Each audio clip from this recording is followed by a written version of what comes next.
मेरे विद्यार्थियों, आज जो रसायन विज्ञान का जो पेपर हुआ था उसको अपन कंसल्ट करते हैं कैसे क्या रहा पेपर। मैं Arvind Pawar, chemistry by AP sir Ladnun. ये तो जनरल इंस्ट्रक्शन हो गए पेपर के, और अब अपन पेपर पर चलते हैं सीधे। क्वेश्चन नंबर 1 दिया है कि MgSO4 के पूर्ण वियोजन के लिए वॉन डॉट कारक आई का मान पूछा है। आई का मान दो बातों पर निर्भर करता है, वियोजन की मात्रा पर और सगुणन की मात्रा पर। पूर्ण वियोजन का पूछा है, तो पूर्ण वियोजन के लिए अगर एग्जाम्पल अपन को दिया है MgSO4, अगर हम बात करें MgSO4 की, तो MgSO4 का जब आयनन होता है तो ये बनता है Mg2 plus and SO4 2 minus, मतलब नंबर ऑफ मोल कितने बनते हैं? 2 बनते हैं। तो यहाँ पर राइट आंसर क्या होगा? पहले का 2, मतलब MgSO4 के वियोजन के लिए आंसर कितना हो जाएगा? यहाँ पर आई का मान 2 हो गया। नेक्स्ट क्वेश्चन हम बढ़े आगे। प्रतिरोधकता का अस्थायी मात्रक, विशिष्ट प्रतिरोध भी कहते हैं। तो प्रतिरोधकता का अस्थायी मात्रक की अगर हम बात करें तो यहाँ पर प्रतिरोधकता का अस्थायी मात्रक हो गया ओम और मीटर। नेक्स्ट प्रश्न है गलित सोडियम क्लोराइड। जलीय नहीं है, गलित है, तो गलित में क्या होगा? NaCl ही होगा। NaCl है तो NaCl टूटेगा किस किस में? Na प्लस और Cl है माइनस। ये Na प्लस और Cl माइनस में टूटेगा तो Cl इलेक्ट्रॉन देगा तो बनेगी Cl2, और Na इलेक्ट्रॉन लेगा तो बनेगा Na। तो राइट आंसर की अगर हम बात करें तो आंसर क्या हो गया? Na एवं Cl2। नेक्स्ट पेज पर जो क्वेश्चन है वो है द्वितीय कोटि अभिक्रिया के लिए। क्वेश्चन दिया द्वितीय कोटि अभिक्रिया के लिए वेग किस तरह की इकाई पूछी है। तो द्वितीय कोटि अभिक्रिया के लिए वेग किस तरह की इकाई क्या होगी? यहाँ पर मोल, यहाँ पर आंसर की अगर हम बात करें तो आंसर हो गया mole inverse litre second inverse. तो द्वितीय कोटि अभिक्रिया के लिए राइट आंसर क्या हो जाएगा? यहाँ पर ऑप्शन है mole inverse litre second inverse. Next question की हम बात करें, एक्टिनोइड श्रेणी का तत्व है। देखो पहला ही ऑप्शन है एक्टिनोइड श्रेणी का तत्व पूछा है, तो हम कह दिया यहाँ पर एक्टिनोइड श्रेणी का तत्व की बात करें तो सीरियम है, कैडमियम है, क्रोमियम है। कैडमियम और क्रोमियम तो हम बात करें डी ब्लॉक के हो गए यहाँ पर, और सीरियम हो गया अपने अब ब्लॉक का। तो राइट आंसर हो गया थोरियम, मतलब आंसर कौन सा होगा यहाँ पर? थोरियम। नेक्स्ट क्वेश्चन अगर हम बढ़े यहाँ पर जलीय विलयन में रंगीन आयन। देखो जलीय विलयन के अंदर अगर हम बात करें तो ऑप्शन दिया जलीय विलयन के अंदर यहाँ पर ये जो Zn2+ है, Zn2+ के अंदर बात करें, Zn का जो इलेक्ट्रॉनिक कॉन्फ़िगरेशन होता है ऑर्गन, और 4s2 3d क्या होता है 10। तो जलीय विलयन में Zn2+ है, इसका मतलब यहाँ पर 4s में कितने हैं? यहाँ पर 2 इलेक्ट्रॉन है। ये 2+ है तो 2 इलेक्ट्रॉन चले जाएंगे यहाँ पर, तो यहाँ पर 3d में क्या बचेंगे? 10, वो भी पूर्ण भरित है, और पूर्ण भरित होने के कारण ये रंगीन होगा। मतलब राइट आंसर क्या रहेगा यहाँ पर? Zn2+। नेक्स्ट क्वेश्चन की ओर हम बढ़े यहाँ पर।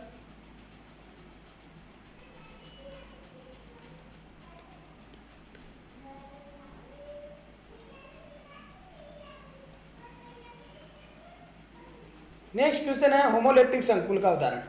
होमोलेप्टिक संकुल, अगर हम बात करें होमोलेप्टिक संकुल की, तो होमोलेप्टिक संकुल यहाँ पर होमोलेप्टिक संकुल वो होते हैं, एक मिनट,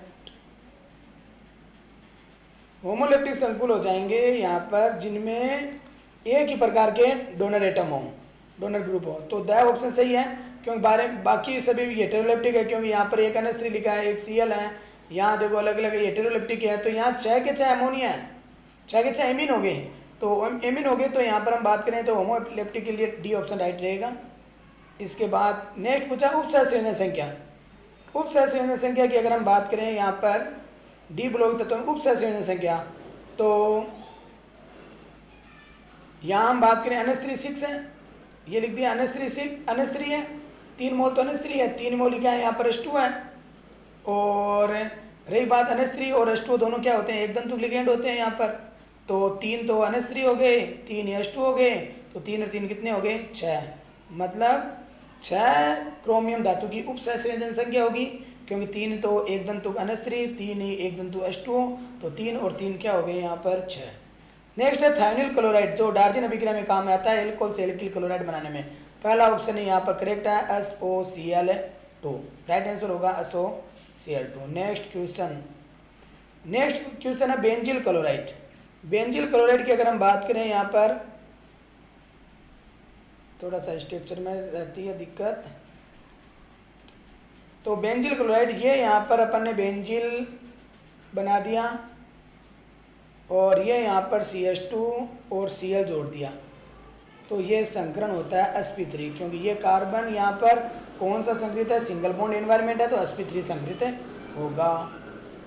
तो राइट आंसर कौन सा हो जाएगा यहाँ पर, फिर सी ऑप्शन राइट रहेगा यहाँ पर। नेक्स्ट है यहाँ पर हम बात करें तो अधोलिखित में असममित इतर, मतलब ऑक्सीजन के दोनों तरफ समान है, यहाँ पर भी समान है, यहाँ पर भी समान है। यहाँ देखो एक तरफ फेनिल है, एक तरफ मेथिल है, तो असममित इतर में ऑक्सीजन के दोनों तरफ अगर अलग अलग होते हैं तो वो क्या होते हैं, असममित। राइट आंसर होगा यहाँ पर मेथोक्सी बेंजीन एनिसोल भी कहते हैं, ये राइट आंसर होगा। और ऊपर वाले में मैंने टिक नहीं लगाया था, चलो लगा देता हूँ, यहाँ पर sp3 है। नेक्स्ट क्वेश्चन की ओर बढ़े अपन, तो यहाँ पर दिया है अपन को एल्कोहल दिया है और यहाँ पर कैटालिस्ट है सांद्र H2SO4 और तापमान है 413, 443 नहीं है, 443 होता तो एल्किन बनता, 413 है तो यहाँ पर इथर बनेगा।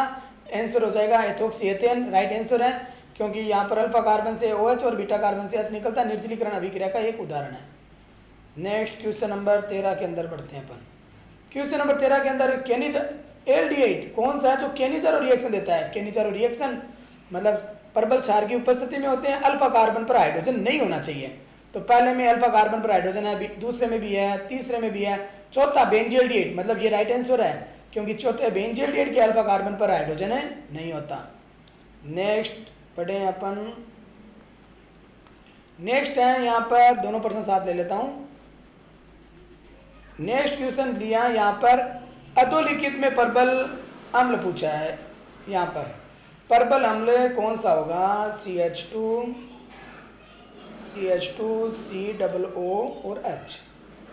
और यहाँ अगर इलेक्ट्रॉन विड्रॉइंग ग्रुप लग जाता है, जैसे फ्लोरीन है, फ्लोरीन की विद्युत ऋणात्मकता ज़्यादा होती है, ये इलेक्ट्रॉन को खींचता है, तो सबसे ज़्यादा फ्लोरीन है, क्लोरीन है, ब्रोमीन है, तो फ्लोरीन आपको पता है इलेक्ट्रॉन विद्युत ऋण ज़्यादा है, तो सबसे ज़्यादा प्रबलतम अम्ल होगा कौन सा, यहाँ पर ये एक नंबर ऑप्शन है यहाँ पर फ्लोरो एसिटिक अम्ल, और सबसे दुर्बल होता है एसिटिक अम्ल, डी अपन का तो राइट आंसर। प्रबल पूछा तो फ्लोरो एसिटिक अम्ल।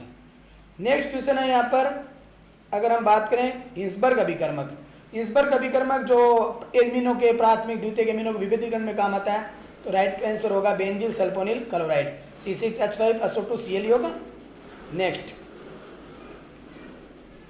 नेक्स्ट है यहाँ पर ये यौगिक दिया है अपने एमीन का दिया है, सेकेंडरी एमीन है, मतलब अन के साथ H जुड़ा, अन के साथ H, और उसके बाद यहाँ एक मिनट,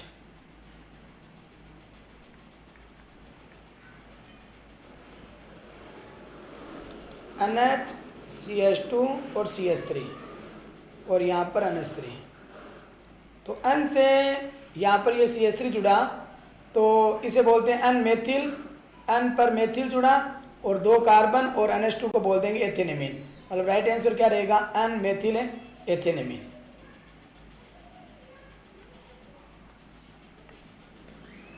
नेक्स्ट क्वेश्चन की अगर हम बढ़ते हैं, यहाँ पर इजी पर्सन दिया डाइसेक्राइड, देखो ग्लूकोज है यहाँ पर monosaccharide, fructose monosaccharide, starch polysaccharide है, तो डाइसेक्राइड सुक्रोज है, तीन ही अपने सिलेबस में है, एक तो सुक्रोज है, एक माल्टोज है और एक लैक्टोज है, तो यहाँ सुक्रोज का ऑप्शन है तो वो सिलेक्ट करेंगे। यहाँ पर मैंने यहाँ जो पर्सन पढ़ रहा हूँ वो अनावश्यक एमिनो अम्ल पूछा है, देखो आवश्यक एमिनो अम्ल है वो 10 है, मैंने कई ट्रिक में बताया, टीवी, मिलपथ, tryptophan, valine, methionine, isoleucine, leucine, lysine, phenylalanine, arginine, threonine और हिस्टिडीन, तो वेलिन दिया हुआ, ल्यूसिन दिया, लाइसिन, ये तीनों तो आवश्यक है, तो अनावश्यक की अगर हम बात करें यहाँ पर तो राइट आंसर रहेगा द ग्लाइसिन। लो अपने रिक्त स्थान कंप्लीट, वो फिल इन द ब्लैंक्स तो अपन ने कंप्लीट कर लिए, सॉरी यहाँ पर अपन ने क्या नाम है ऑब्जेक्टिव टाइप तो क्वेश्चन कर लिए, अब अपने फिल इन द ब्लैंक्स आते हैं। तो क्वेश्चन दिया है, सीधा क्वेश्चन दिया है, हिमांक अवनमन की स्थिरांक की इकाई, तो हिमांक अवनमन स्थिरांक की इकाई आंसर होगा केल्विन किलोग्राम मोल इनवर्स, ये हिमांक अवनमन की स्थिरांक है, चाहे हिमांक अवनमन पूछ लें चाहे आपको क्वथनांक उन्नयन स्थिरांक पूछ ले, दोनों की इकाई यही रहेगी केल्विन किलोग्राम मोल इनवर्स। सांद्रता घटने पर मतलब तनुकरण कर रहे हो आप तो मोलर चालकता मतलब मोलों की संख्या बढ़ेगी, मतलब मोलर चालकता के मानों में क्या होती है, वृद्धि होती है, मतलब बढ़ती है। उच्च ताप पर गैस या अमोनिया का तप्त प्लेटिनम की सतह पर वियोजन, ये यहाँ पर हम बात करें जीरो ऑर्डर रिएक्शन, मतलब ये कौन सा होगा यहाँ पर, शून्य कोटि अभिक्रिया का एग्जाम्पल है यहाँ पर, सॉरी यहाँ पर ये कौन सी कोटि का है, शून्य कोटि अभिक्रिया का यहाँ पर एग्जाम्पल है। नेक्स्ट, वसा के मतलब वनस्पति तेल से वनस्पति घी बनाना है, वसा के हाइड्रोजन में उत्प्रेरक का यहाँ पर राइट आंसर है निकिल।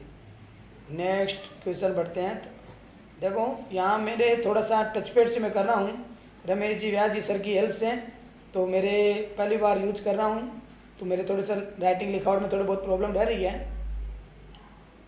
यहाँ हम बात करें नेक्स्ट क्वेश्चन की ओर बढ़ें। लिखा FeCO5 में यहाँ पर ये पर्सन दिया है, यहाँ पर FeCO5 Fe इधर लिख देता हूँ FeCO और 5 है, तो आयरन की ऑक्सीजन संख्या, तो आपको मैं बताऊँ X ये 0 होता है, मतलब CO का ऑक्सीजन 0 है, तो X बराबर क्या आएगा 0, मतलब यहाँ पर आंसर आपको क्या करना है, शून्य करना है, मतलब क्या होगा आपकी की ऑक्सीजन संख्या 0।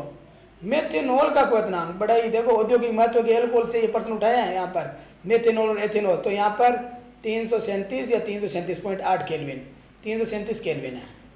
नेक्स्ट, जब फिनॉल की क्रिया सांद्र नाइट्रिक अम्ल के साथ, सांद्र नाइट्रिक अम्ल तनु नहीं है, सांद्र नाइट्रिक अम्ल के साथ अगर क्रिया करवाई जाती है तो हमें यहाँ पर उत्पाद के रूप में या तो आप लिख सकते हो पिक्रिक अम्ल, या तो आप क्या लिख सकते हो यहाँ पर पिक्रिक अम्ल, यहाँ पर ये यहाँ पर लिख दिया पिक्रिक अम्ल, या लिख दिया 246 ट्राई नाइट्रोफिनॉल, दोनों ऑप्शन सही है। या यूपीसी नाम लिख दिया, ये कॉमन नाम है, रंजक है पिक्रिक अम्ल। नेक्स्ट है यहाँ पर अगर क्वेश्चन की अगर हम बात करें H2SO4 मर्क्यूरिक सल्फेट भी दिया हुआ है यहाँ पर, एक तो H2SO4 दिया उपस्थिति और HgSO4 की उपस्थिति, और 333 केल्विन ताप है, एनसीईआरटी में शायद मेंशन नहीं होगा 333 केल्विन ताप, 333 केल्विन ताप में होती है, और एथाइन का जलयोजन कराना है, तो एथाइन के जलयोजन से पहले इनोल बनता है, और इनोल से फाइनल उत्पाद के रूप में हमें यहाँ पर एथेनेल बनता है, आप एथेनेल लिख सकते हो, एथेनेल, या आप लिख सकते हो CH3CHO, एथेनेल बनता है यहाँ पर एथाइन के, और यहाँ अगर प्रोपाइन होता तो कीटोन होता, पर अपन को एथेनेल लिखना है। मैं एक मिनट यहाँ पर आपको एथेनॉल की तरह नहीं लिख जाए, एल्डिहाइड। विटामिन बी व सी, बी और सी जल में विलय होते हैं, देखो मैंने आपको बता रखा अडीक, ADEK, अडीक तो क्या होते हैं जल में, मतलब अविलय हो गए, और बी और सी है वो जल में क्या होते हैं यहाँ पर विलय। नेक्स्ट हम बात करें सुक्रोज का जल अपकरण करा है, सुक्रोज से डाइसैकराइड यूनिट, तो यहाँ पर अल्फा ग्लूकोज और बीटा फ्रक्टोज बनता है, तो आप यहाँ लिख देना कि क्या बनेगा यहाँ पर फ्रक्टोज। नेक्स्ट यहाँ पर हम क्या बात करें, यहाँ पर क्या बनेगा, यहाँ पर फ्रक्टोज का क्या होगा यहाँ पर फॉर्मेशन, मतलब alpha glucose and beta fructose. Next question बढ़े अपन आगे, यहाँ देखता हूँ 10 के 10 क्वेश्चन हो चुके हैं क्या अपने, हाँ 10 हो चुके हैं। अपन नेक्स्ट आगे बढ़ते हैं। मोललता की परिभाषा, देखो मोललता जो ताप पर निर्भर नहीं करती है, और ये यहाँ पर यही परिभाषा अपने ये जूनियर बेस के रिगार्डिंग बात करें कि यहाँ पर 1 केजी विलायक में, 1 केजी विलायक में विलय के मोलों की संख्या, विलय के मोलों की संख्या मोललता कहलाती है। यहाँ पर राउल्ट का नियम, यहाँ पर हम बात करें राउल्ट का नियम क्या कहता है, राउल्ट के नियम का गणितीय रूप मतलब यही हमने पढ़ा है कि राउल्ट के नियम है, हेनरी के नियम है, राउल्ट के नियम में द्रव्य की द्रव्य में विलयता के अंदर है, वाष्प दाब उत्पन्न करे उसके संदर्भ में है, तो यहाँ मैं लिख सकता हूँ राउल्ट के नियम के अनुसार P बराबर P समानुपाती क्या है X, और P1 अगर कंपोनेंट मिले हैं तो P1 नोड और X1। तो राउल्ट का नियम कहता है किसी वाष्पशील विलयन में घुले हुए विलय के मोलों की जो क्या नाम है, किसी वाष्प, यहाँ पर हम बात करें राउल्ट का नियम कहता है किसी वाष्पशील विलयन में किसी घटक का वाष्प दाब होता है, किसी घटक का वाष्प दाब होता है, वो किसी घटक का वाष्प दाब होता है, वो उस घटक के मोल अंश के क्या होता है यहाँ पर है समानुपाती, मतलब कोई घटक जितना ज़्यादा उत्पन्न होंगे वो उतना ही वाष्प दाब उत्पन्न करेंगे, पर शर्त द्रव होना चाहिए क्योंकि द्रव में। नेक्स्ट है जटिल अभिक्रिया का प्रश्न पूछा। जटिल अभिक्रिया मतलब this type of reaction is complete in 2 और मोर देन 2 स्टेप, मतलब 2 या 2 से अधिक पदों में जो अभिक्रिया संपन्न होती है उसे क्या कहते हैं जटिल अभिक्रियाएं कहा जाता है। यहाँ पर एक प्राथमिक होती है, 1 step reaction is primary reaction, और 2 और मोर देन 2 जो स्टेप रिएक्शन है वो सेकेंडरी जटिल रिएक्शन में आती है। जटिल अभिक्रियाएं 2 या 2 से अधिक पदों में संपन्न। नेक्स्ट इस कॉम्प्लेक्स का आईयूपी से नाम पूछा है, तो मैं आपको कॉम्प्लेक्स का देखो आगे सरल धनायन है तो इसका नाम मैं एज वेल एज लिख देता हूँ, पोटेशियम और ये ट्राई ऑक्सेलेटो और Cr है तो क्रोमेट। प्रचलित एग्जाम्पल ऐसा है, हर 2-3 साल में यही ऐसे यूज कर रहे हैं। और ऑक्सीजन संख्या होगी यहाँ पर 3। देखो पोटेशियम, ट्राई ऑक्जेलेटो, क्रोमेट और ये यहाँ पर 3rd। नेक्स्ट गिन्यार अभिकर्मक, यहाँ पर कार्ब धातु योगी गिन्यार अभिकर्मक का पूछा है, तो गिन्यार अभिकर्मक का RMgX। यहाँ पर आप एग्जाम्पल CH3, Mg, Br पढ़ा आपने, हर जगह हर चैप्टर में आ रहा है। यहाँ पर ये फिटिंग अभिक्रिया की अगर मैं बात करूँ, यहाँ पर फिटिंग अभिक्रिया की अगर हम डिस्कशन करें, फिटिंग अभिक्रिया क्या होती है वो डिस्कशन करें, तो फिटिंग अभिक्रिया यहाँ पर बाइफेनिल बनाने में काम आती है। ये यहाँ पर ले लिया क्लोरोबेंजीन, दो क्लोरोबेंजीन, 2 सोडियम धातु और ड्राई ईथर की उपस्थिति, और यहाँ पर ये रिंग से ये रिंग जुड़ जाएगी यहाँ पर, और ये यहाँ पर क्या बन गया, बाई या डाईफेनिल। सही, मतलब फिटिंग में क्या होता है, दोनों ये एरियल हैलाइड होते हैं ना, वो आपस में कनेक्ट हो जाएंगे और 2 मोल क्या निकल जाएंगे, NaCl, -2 mole of NaCl। Next हम बढ़े यहाँ पर सैलिसिलिक अम्ल की एसिटिलीन से प्राप्त यौगिक का नाम सैलिसिलिक अम्ल है। यहाँ पर जो कोल्बे अभिक्रिया के द्वारा अपन फिनॉल से सैलिसिलिक अम्ल बनाते हैं और उसका एसिटिलीन कराना है, तो यहाँ पर जो पीड़ाहारी औषधि होती है उसका नाम क्या होता है, यहाँ पर एस्प्रिन। मतलब ये यहाँ पर थोड़ा सा बेंजीन उपचुप बन गया मेरे से, ये यहाँ पर OCOCH3 और ये COOH, इसे बोलते हैं एस्प्रिन। क्या बोलते हैं इसे, एस्प्रिन बोला जाता है। यहाँ पर ये एस्प्रिन है। नेक्स्ट हम बात करें, अगली जो क्वेश्चन है बेसिसिटी। देखो एमीन की बेसिसिटी की अगर बात करें ना, तो पढ़ना ही पड़ता है कि एमीन है जलीय दिया और क्षारीय परबलता बढ़ते क्रम में, तो बढ़ते क्रम में तो डायग्राम ये लगा देता हूँ यहाँ पर, ये यहाँ पर बढ़ते क्रम में पूछा तो इस प्रकार से मैंने लगा दिया। तो एक मैंने 2 डिग्री में एक कोड बना रखा है 2310, पर ये घटते क्रम का है। तो देखो बेटा सबसे ज़्यादा तो ये होगा ये वाला, इसको मैं यहाँ 2 लिखे ना तो मैं 2 डिग्री लिख देता हूँ, ये 2 डिग्री।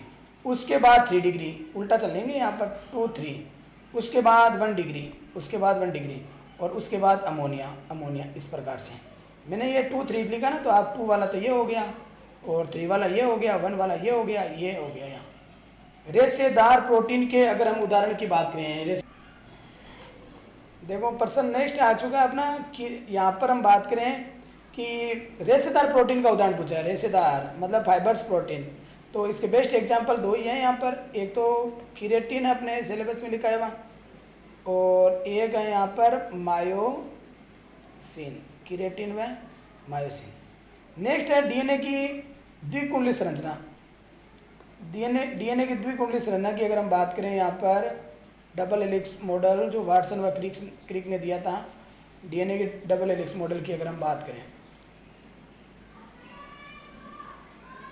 तो देखो डीएनए के डबल हेलिक्स मॉडल यहाँ पर इस प्रकार से आपको बनाना है। यहाँ पर ये एंड तो 5 एंड हो गया और ये हो गया 3 एंड, और ये एक और इसके डबल हेलिक्स जो यहाँ पर चलेगा, ये तो हो गया 3 एंड और ये 5 एंड। यहाँ आपको ध्यान रखना है एडेनिन जुड़ेगा थाइमिन से, और यहाँ देखो मैं इससे साइटोसिन जुड़ेगा ट्रिपल बॉन्ड के द्वारा ग्वानिन, ये थाइमिन डबल बॉन्ड से एडेनिन, और यहाँ से लगातार ऐसे 4 लूप के अनुसार सेट कर देना आप। Adenine thymine cytosine guanine pairing होती है, साइटोसिन और ग्वानिन की ट्रिपल बॉन्ड की होती है, थाइमिन और एडेनिन की डबल बॉन्ड की होती है। और ये एक लूप यहाँ से लेकर यहाँ तक वो होता है 34 एंगस्ट्रॉम, जिसमें 10 पॉलीन्यूक्लियोटाइड आते हैं, तो इनके बीच में दूरी हो जाएगी 3.4 एंगस्ट्रॉम की हो जाएगी एक लूप के अंदर। और ये एक लूप का तो मतलब ये यहाँ से लेकर पूरा यहाँ तक आया 34, इसमें 10 पॉलीन्यूक्लियोटाइड बीच में 3.4 एंगस्ट्रॉम। और ये व्यास की अगर मैं बात करूँ, यहाँ पर ये 20 एंगस्ट्रॉम का व्यास हो गया। ये डीएनए की द्विकुंडली संरचना के बारे में अपन ने देख लिया यहाँ पर। नेक्स्ट 4 ग्राम अन्योवत 500 ml विलियन में घुला है। विलियन की मोलरता मतलब सांद्रता पूछिए, मोलरता पूछिए। तो मोलरता की अगर हम बात करें, यहाँ पर फॉर्मूला होता है m बराबर W2/m2 into 1000 upon volume of solution, litre में वॉल्यूम ऑफ सॉल्यूशन।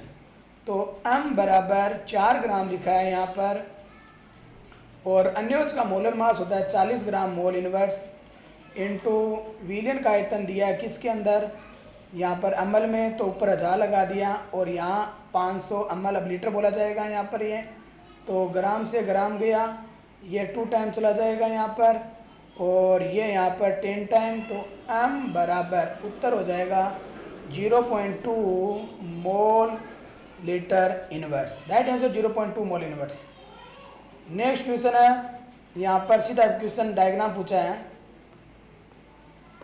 प्रतिलोम प्रासरण की बात पूछे। रिवर्स ऑस्मोसिस जो समुद्री जल को विलवणीकरण करने में काम आता है। यहाँ पर प्रतिलोम प्रासरण के अंदर यहाँ पर ये एक पात्र लिया, यहाँ पर ये एसपीएम लगा दी सेलुलोज एसीटेट की, और यहाँ देखो ये लगा दिया मैंने यहाँ पिस्टन, यहाँ सोल्टी वाटर है यहाँ पर, मतलब ये विलियन है, ये सोल्टी वाटर हो गया, सोल्ट वाटर है यहाँ पर। और ये यहाँ पर मैं बात करूँ तो ये यहाँ पर विलायक हो गया, यहाँ पर ये विलायक है। और देखो यहाँ से मिटा देना चाहिए क्योंकि मैं टच पैड से हैं काम कर रहा हूँ, थोड़ा फास्ट भी चलना पड़ता है। तो यहाँ ये पिस्टन काम करेगा ना, तो विलायक से ऐसे घटक जाते हैं, आपको उल्टा करना है, मतलब यहाँ से यहाँ भेजना है, मतलब आपको ये विलियन में से घटक भेजने इधर, मतलब अधिक सांद्रता से कम सांद्रता भेजनी है, तो पिस्टन पर फोर्स लगाना पड़ेगा। तो यहाँ पर समुद्री जल का विलवणीकरण, तो ये डायग्राम आपके एनसीईआरटी में दिया है, उसके अनुसार आपको ये मेंशन करना है। ये क्वेश्चन निकल कैडमियम सेल बड़ा चर्चा का प्रश्न रह जाएगा ये। तो वैसे ये निकल कैडमियम सेल एक रफली जो पेंसिल सेल होता है उसके अनुसार आपके बुक में बनाया हुआ है, ठीक है। तो निकल कैडमियम सेल की अगर हम बात करें तो आप इसकी थ्योरी के अनुसार मैनेज कर सकते हो। जैसे लेड स्टोरेज बैटरी की है, निकल कैडमियम सेल है। जो क्वेश्चन अपना नेक्स्ट चल रहा है nickel cadmium cell. Nickel cadmium cell वैसे तो डायग्राम अपने है नहीं कोई सिस्टमेटिक, पर ये एक डायग्राम बुक के अंदर दिया हुआ है यहाँ पर। अब यहाँ पर देखो, जैसे मतलब जब भी कोई सेल होता है तो एनोड होता है, कैथोड होता है। यहाँ हम बात करें कैडमियम है, तो कैडमियम अगर कोई बच्चा लेड स्टोरेज की तरह यहाँ पर ये बेसिक सॉल्यूशन हो जाएगा यहाँ पर। और ये तो एक इलेक्ट्रोड जो एनोड होगा वो तो यहाँ पर किसका बन जाएगा, एन क्या नाम है, एक प्लस हो गया एक माइनस हो गया। जो एनोड है वो तो बन जाएगा यहाँ पर किसका, कैडमियम का, और कैथोड है वो निकल ऑक्साइड का बन जाएगा। तो ये यहाँ पर इस प्रकार से मेंशन कर सकते हो, या आप इस प्रकार से मेंशन कर सकते हो। तो इसमें तो अलग से बुक में कुछ नहीं दिया, जैसे पॉजिटिव प्लेट है, नेगेटिव प्लेट है, नेगेटिव प्लेट में अपन कैडमियम का देते हैं, पॉजिटिव प्लेट है इसमें अपन क्या देते हैं, निकल डाइऑक्साइड। तो या तो ये डायग्राम या लेड स्टोरेज की तरह, लेड स्टोरेज बैटरी की तरह आप लोग, या विद्युत अपकरणीय सेल की तरह इस प्रकार से मेंशन कर सकते हो यहाँ पर कि 2 इलेक्ट्रोड, देखो इस प्रकार।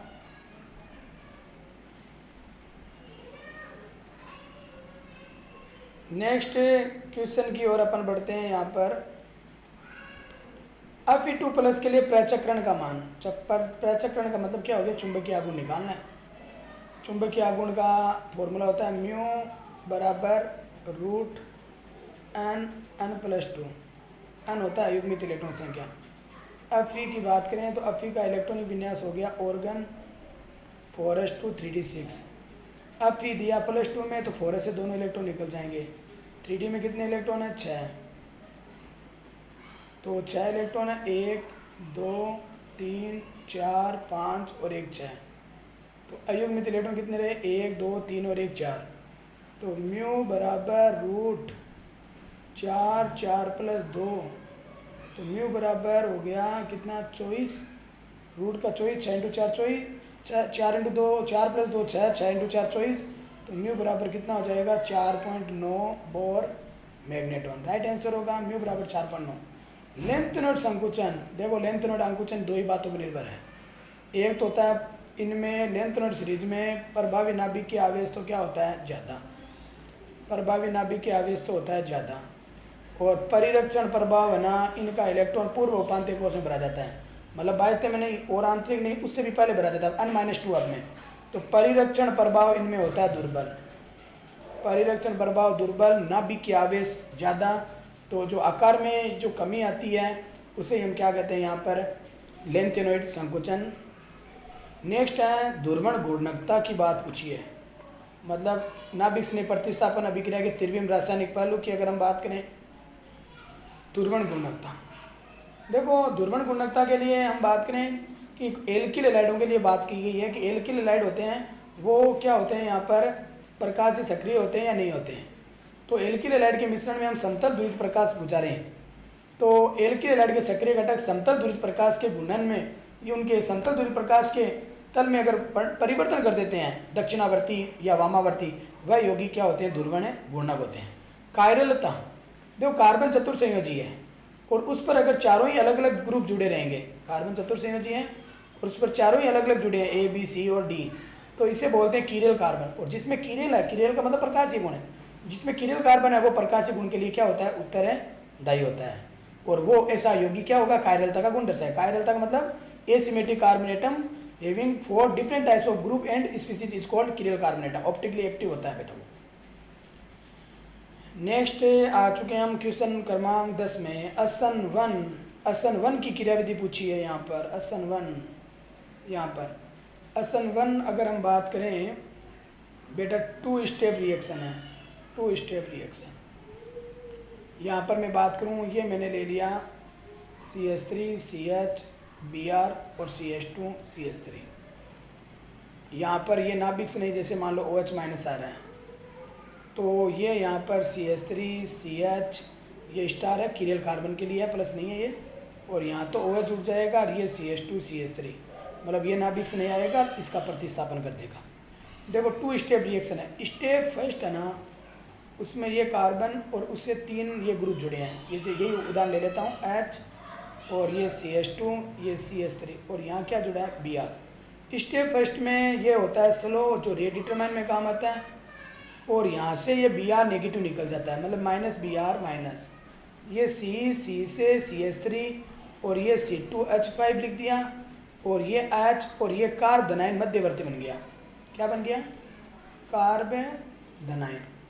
अब स्टेप सेकंड की बात करूँ यहाँ पर, अब ये कार्बोनाइन है यहाँ पर, ये CH3 ये H CH2 CH3 C2H5 लिख दिया मैंने, चलो वापस से ये लिख दिया। अब ये नाभिक से आएगा द्वितीय पद में। यहाँ एक स्टेप तो ये है, अगर यहाँ कार्बोनाइन बन रहा है तो OH माइनस डायरेक्ट यहाँ अटैक कर देगा, या back side of halogen atom, मतलब जहाँ हेलोजन था उसके विपरीत और भी हो सकता है। तो यहाँ दोनों चांस होते हैं यहाँ पर, मतलब धारणता भी होती है प्रतिलोमन भी है।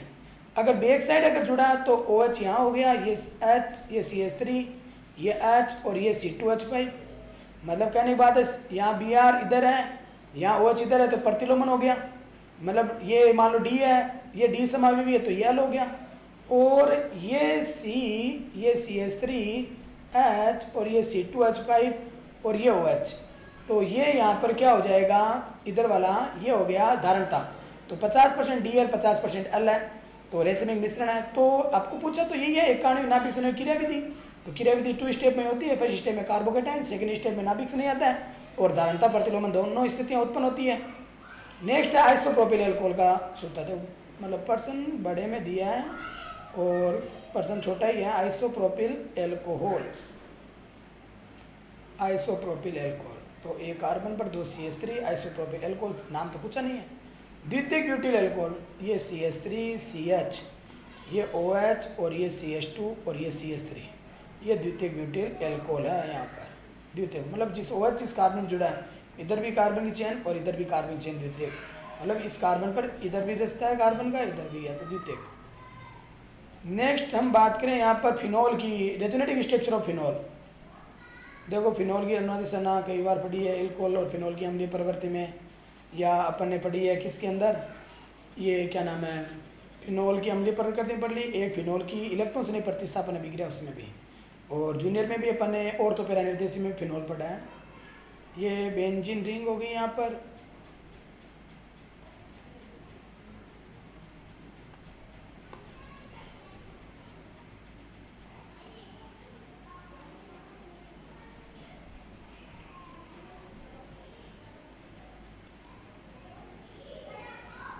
दो लोन पेयर हैं, ये इलेक्ट्रॉन यहाँ से यहाँ जाएंगे तो ये इलेक्ट्रॉन ऑर्थो पर, तो स्ट्रक्चर यहाँ बनेगी अक्स। ये बॉन्ड है, ये बॉन्ड है, ये माइनस, ये OH और ये प्लस।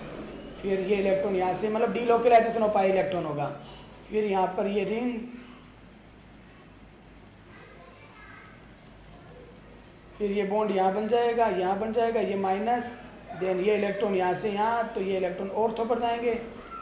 तो ये बेंजीन रिंग, यहाँ बॉन्ड, यहाँ बॉन्ड, यहाँ ये माइनस और ये OH और ये प्लस। ये फिर इलेक्ट्रॉन यहाँ से यहाँ, तो ये इलेक्ट्रॉन ये ले लेगा। मतलब ये फिनोल के अंदर से ना बड़ा इजी टॉपिक है। नेक्स्ट अगर हम बात करें, ये दे दिया बेंजीन, और बेंजीन CO और Cl। अच्छा, गाटरमान कोच अभिक्रिया आ गई यहाँ पर। तो गाटरमान कोच अभिक्रिया, तो ये H और ये HCl एक उत्प्रेरक की तरह वर्क हो गया, HCl निकल गया।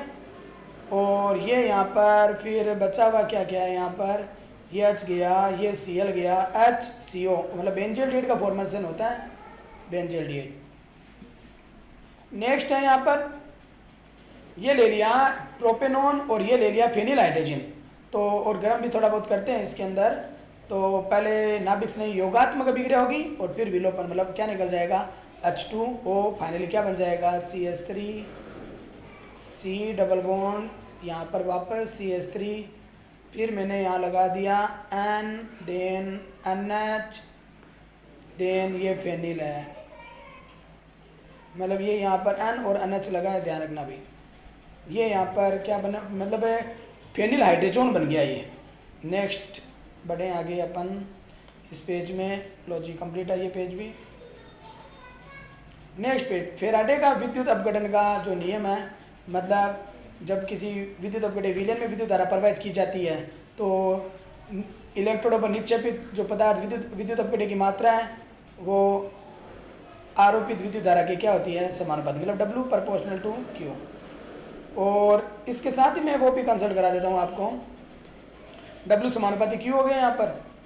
और इसमें ये लिखा है कि फेराडे का सेकंड लॉ क्या पूछा था, वो यहाँ फर्स्ट दे दिया, यहाँ सेकंड दे दिया, यहाँ फर्स्ट है, यहाँ सेकंड है। तो समान समय में समान विद्युत धारा भिन्न भिन्न विद्युत अपघटों पर प्रवाहित की जाती है, तो ये निक्षेपित हुए पदार्थ की मात्रा उनके विद्युत रासायनिक तुल्यांक की क्या होती है, समानुपाती या संगत होती है। ये विद्युत अपघटे दोनों में टेम्परेचर दिया, सही है, कंसंट्रेशन C दे दी दोनों में ही।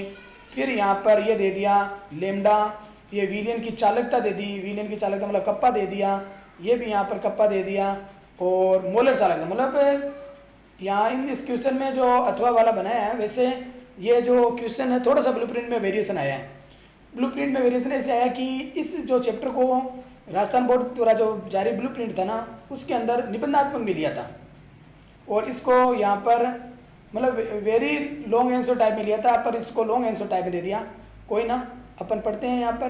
तो इन दोनों न्यूमेरिकल के अंदर फॉर्मूला ये लगेगा, लेमडा m बराबर कप्पा इंटू 1000/C। तो कप्पा की वैल्यू यहाँ दे रखी है 0.00141 इंटू 1000 और कंसंट्रेशन दे दी 0.01। तो इसका फाइनली आंसर यहाँ siemens semi square mole inverse में रहेगा, यूनिट तो siemens semi square mole inverse में। और यहाँ हम सॉल्यूशन करें तो अभी मैं आपको सॉल्यूशन बता, तो इसका जो आंसर रहेगा ना वो रहेगा 141। अब आपको क्या करना है, सेम यही न्यूमेरिकल ये है, फॉर्मूला ये है, ये वैल्यू यहाँ लगाना इंटू 1000 और कंसंट्रेशन 0.05 है। अगर किसी बच्चे ने अगर ये क्वेश्चन किया है तो उसका आंसर रहेगा 230 सीमेंस सेमी स्क्वायर और मोल इनवर्स, ये ध्यान रखना, ठीक है। प्रोसेस वही है, सेम है न्यूमेरिकल, मतलब इस क्वेश्चन को सेम ही कर दिया, एक जगह प्रथम नियम एक जगह द्वितीय नियम। और दोनों में कंसंट्रेशन चेंज है और ये क्या नाम है कप्पा की वैल्यू चेंज है। नेक्स्ट हम बढ़े आगे।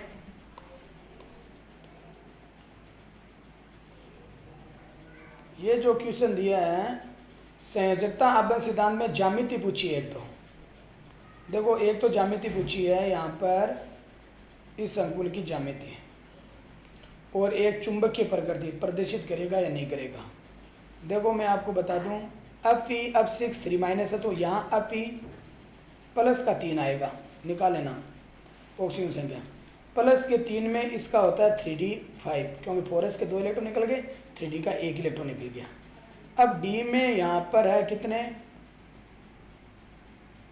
ये d में इलेक्ट्रॉन कितने हैं 5, 1 2 3 4 5, और F की नेचर होती है वीक नेचर, तो ये संकुल क्या होगा, निम्न चक्रण तो होगा नहीं, ये होगा बाह्य चक्रण। ये हो गया 3d, मतलब एक जो फ्लोरीन 4s में जुड़ेगा, एक जुड़ेगा 3 जुड़ेंगे 4p में, टोटल 3 और 1 4 हो गए, और 2 जुड़ेंगे d में। मतलब यहाँ संकरण होगा कितना, कौन सा, क्या नाम है sp3 और d2, और ज्यामिति मतलब चुंबकीय प्रदर्शित करेगा, क्योंकि अन का मान 5 है, अयुग्मित इलेक्ट्रॉन है, मतलब चुंबकीय तो प्रवृत्ति होगी अनुचुंबकीय है, और ज्यामिति होगी, और वैसे 6 होते हैं तो अष्टफलकीय होगी, पर संकरण इसका अष्टफलकीय में कौन सा होगा। नेक्स्ट है इस कॉम्प्लेक्स की अगर हम बात करें तो यहाँ पर Ni है वो Ni2+ है, कॉम्प्लेक्स में Cn-1 होता। तो अब हम बात करें यहाँ पर निकिल है, इलेक्ट्रॉनिक विन्यास हो गया +2 में है, तो 3d क्या हो गया 8, 3d 8 हो गया। तो यहाँ पर ये मैंने d सब सेल बना दिया, 8 इलेक्ट्रॉन 1 2 3 4 5 6 7 और 1 8 इलेक्ट्रॉन है। अब Cn होता है पर्पल लिगेंड की श्रेणी में वैसिविटी बताती है, CFT बताती है। अब क्या होगा यहाँ पर कि उत्तेजित अवस्था के अंदर ये मैंने यहाँ पर D सब सेल बनाया, ये सारे के सारे निम्न चक्रण की वजह से इलेक्ट्रॉन 8 के 8 युग्मित हो जाएंगे, मतलब ये इलेक्ट्रॉन यहाँ से यहाँ जंप कर लेगा। अब एक तो 3d का ये बचा, अब है 4s और ये हो गया 4p। अब Cn एक तो यहाँ जुड़ेगा, एक यहाँ जुड़ेगा, एक 4p में जुड़ेगा, तो मतलब एक Cn यहाँ, एक यहाँ, एक यहाँ और एक यहाँ, मतलब सॉरी यहाँ नहीं होगा, ये 4 है तो 1 2 3 4, मतलब ds1 और 2p dsp2 संकरण है dsp2। तो संकरण dsp2 है और सारे के सारे इलेक्ट्रॉन युग्मित है, तो प्रतिचुंबकीय है, और dsp2 की आकृति होती है वर्ग समतलीय। ये Ni बनाना, ये 4 Cn है यहाँ पर, ये Cn, ये Cn, ये Cn, ये Cn, उपसय संयोजक बंद बना दो यहाँ पर, और स्क्वायर ब्रैकेट बंद करो यहाँ पर, और लगा दो 2-।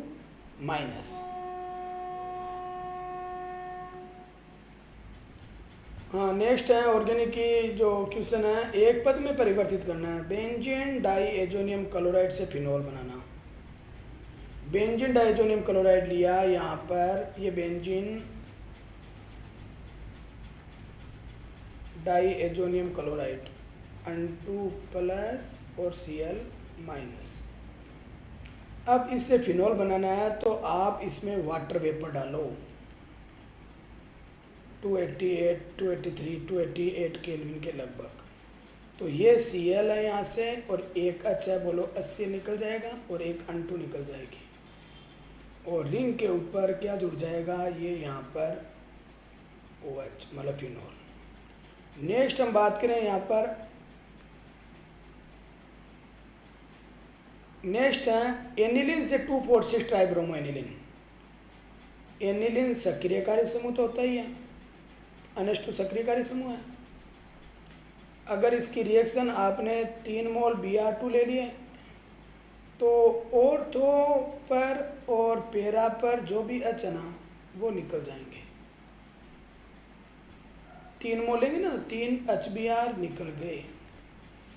और ये रिंग यहाँ पर, यहाँ NH2 लगा दिया, एक Br2 पर, एक 4 पर, एक Br4 पर और एक Br6 पर, 2 4 6 ट्राइब्रोमो एनिलीन। नेक्स्ट क्वेश्चन है, यहाँ पर हम बात करें वो है एथिनिमाइड से मेथिनेमिन हाफमान ब्रोमेमाइड अभिक्रिया। CH3 CO NH2 plus Br2 plus 2Br2 नहीं है, Br2 है, प्लस 4 मोल अन्य OH या KOH। तो यहाँ पर एक कम कार्बन वाली क्या बनेगी, एमीन, मेथिनेमिन बन गया, प्लस 2 मोल अन्य Br, अगर KOH लिया है तो 2 मोल KBr, और ये निकल जाएगा अन्य 2CO3। मतलब होफमान ब्रोमेमाइड रिएक्शन है ये रिएक्शन। नेक्स्ट क्वेश्चन की ओर हम बढ़े। यहाँ पर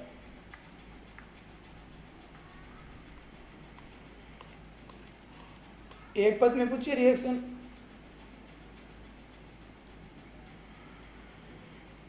नेक्स्ट रिएक्शन है वो है यहाँ पर benzene diazonium, benzene diazonium chloride से साइनोबेंजीन। सेंड में रिएक्शन का प्रकार है ये, यहाँ पर बेंजीन डाइएजोनियम क्लोराइड से साइनोबेंजीन। तो यहाँ पर क्यूप्रस साइनाइड या KCN ले लो आप, CuCN है ये, CuCN या KCN ले लो, गर्म करो तो K के साथ Cl निकल गया और एक V नाइट्रोजनीकरण हो गया और रिंग के ऊपर क्या लग जाएगा, CN, साइनोबेंजीन।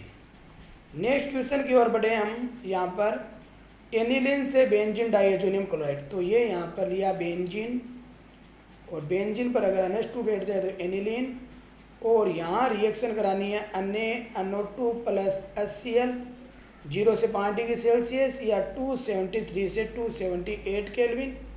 और ये रिंग यहाँ पर बेंजीन रिंग, और ये यहाँ पर N2 plus Cl minus plus यहाँ पर लिख दिया NaCl plus 2 mole of H2O, benzene diazonium chloride.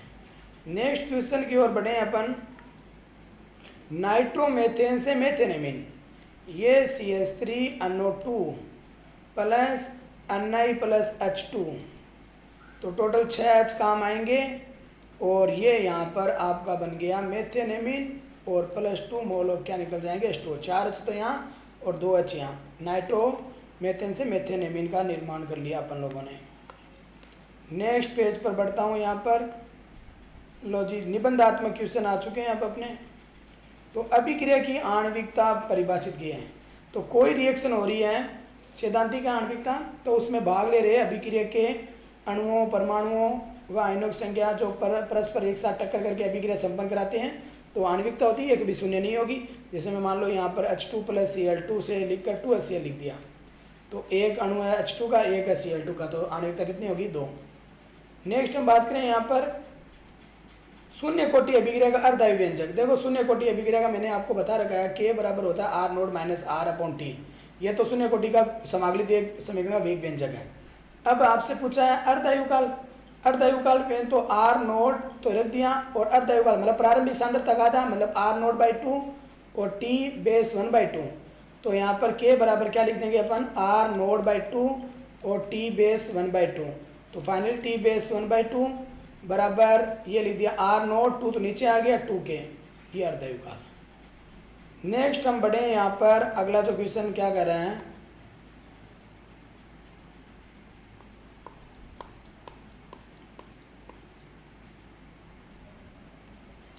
Collision frequency, संघट आवृत्ति। तो किसी अभिक्रिया के मिश्रण में प्रति इकाई आयतन में प्रति सेकंड संपन्न होने वाले टक्करों की संख्या, पर इकाई आयतन में प्रति इकाई आयतन में प्रति सेकंड संपन्न होने वाले टक्करों की संख्या संघट आवृत्ति कहलाती है। और हाफ लाइफ पीरियड का इसमें उसमें शून्य का पूछ लिया, इसमें प्रथम का पूछ लिया। तो अपन ने पढ़ रखा है K बराबर होता है 2.303 T log बेस 10 R0/R। और हाफ लाइफ पीरियड क्या होता है, अभिकारक की प्रारंभिक सांद्रता ज्ञात होने में, तो K बराबर 2.303 T हो जाएगा 1/2 हो जाएगा, T बेस 1/2 हो जाएगा, log बेस 10 आर नोड और R naught by two, R naught से आर नोड कैंसिल आउट, 2 ऊपर गया तो log बेस 10 2 का मान होता है 0.3010, तो k बराबर 2.303 टी बेस 1/2 इंटू क्या कर दिया यहाँ पर 0.69, सॉरी ये तो डायरेक्ट आंसर लिख दिया, log बेस 2 की वैल्यू होती है 0.3010, तो यहाँ टी आप इधर ले आऊँ, इसको इससे मल्टीप्लाई किया तो यहाँ लिख दिया 0.693 अपॉन क्या लिख दिया के, ये रहेगा भाई। अब नेक्स्ट यहाँ पर एक ये न्यूमेरिकल भी रह गया था इसके अंदर, देखो ये लिखा है प्रथम कोटि की 99.9% पूर्ण होने में जो लगा समय है अर्धायु का 10 गुना होता है। तो इसको देखो प्रूफ करना था, यहाँ पर सीधा एनसीईआरटी में क्वेश्चन दिया है, एग्जांपल वहीं से लिया है। तो हमें यहाँ पर सीधा सीधा के बराबर हमने पढ़ा है 2.303 upon T log base 10 R naught upon R. Time की रिगार्डिंग बात की है तो टी 99.9% रिगार्डिंग यहाँ लिख दिया 2.303 अपॉन क्या लिख दिया के log बेस 10, 99.9 कंप्लीट हो चुकी है, इसका मतलब टोटल 100 था, 99.9 होगी तो ये यहाँ पर क्या हो जाएगा 0.1, मतलब 100 में से 99.9 सब्ट्रैक्ट करें तो 0.1 रहता है, तो यहाँ पर ये 0.1 है तो log क्या हो जाएगा, log 10 की पावर 3 हो जाएगी, पॉइंट हटेगा तो यहाँ पर लिख दिया t 99.9% is equal to 2.303 upon K log base 10 की पावर 3, और log बेस 10 की पावर 3 होता है वो 3 log 10 होता है, इसका मतलब log 10 का मान 1 है तो इसका पूरे का मान कितना हो जाएगा 3, तो t 99.9% इज इक्वल टू 2.303 और ये k और यहाँ पर लिख दिया अपन ने कितना 3। तो ये यहाँ पर हम बात करें इसको t 99.9%, तो ये हो गया 6, ये हो गया 9, ये 0 और ये 9 अपॉन के, ये 9 है भाई, ये इक्वेशन नंबर तो 1 है भाई। अब हाफ लाइफ की रिगार्डिंग में बात करूं, यहाँ पर हाफ लाइफ की रिगार्डिंग में बात करूं तो टी हाफ बराबर होता है फर्स्ट ऑर्डर के लिए 0.693 अपॉन के, ये इक्वेशन नंबर 2।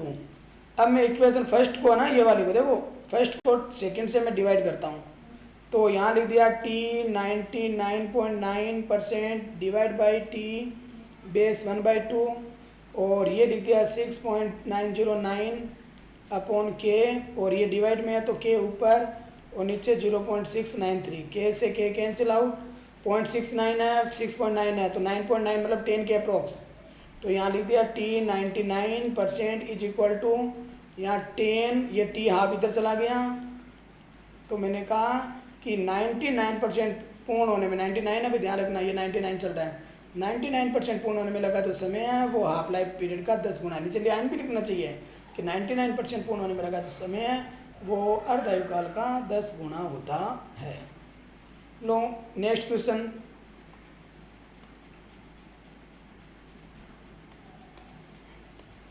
देखो सेम पर्सन ये पूछा है, यहाँ 75% लिखा है तो मैं यहाँ डायरेक्ट चालू करता हूँ T 75% regarding 2.303 upon K log base 10 ये 100 और 75% कंप्लीट तो ये हो गया 25% रिमेनिंग, तो ये 4 टाइम हो गया तो t 75% is equal to 2.303 log 4 है, log 4 की वैल्यू होती है 0.6020 अपॉन के, ये इक्वेशन नंबर फर्स्ट, और टी बेस हाफ 0.693 अपॉन क्या है के, इक्वेशन नंबर 2।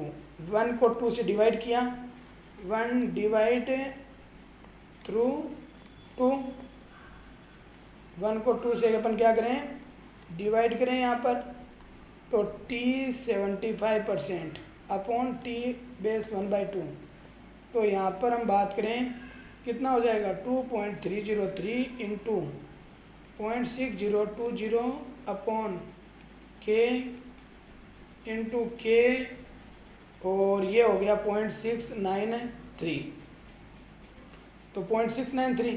अब रही बात ये यहाँ पर जाता है तो यहाँ T75%, इसको अपन सोल्व करेंगे ना के से के काट के, तो इसको अगर सोल्व करेंगे तो 1.99 मतलब क्या आएगा, यहाँ पर टोटल का सॉल्यूशन है वो आ जाएगा T75% मतलब 2 और ये T/1/2 मतलब इसमें 75% रिगार्डिंग है, वहाँ 99.9 था और दोनों अर्धायुकाल के संदर्भ में ही है।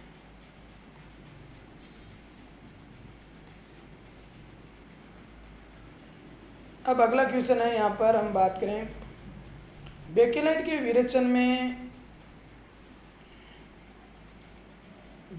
विरेचन में प्रयुक्त एल्डिहाइड का नाम पूछा है।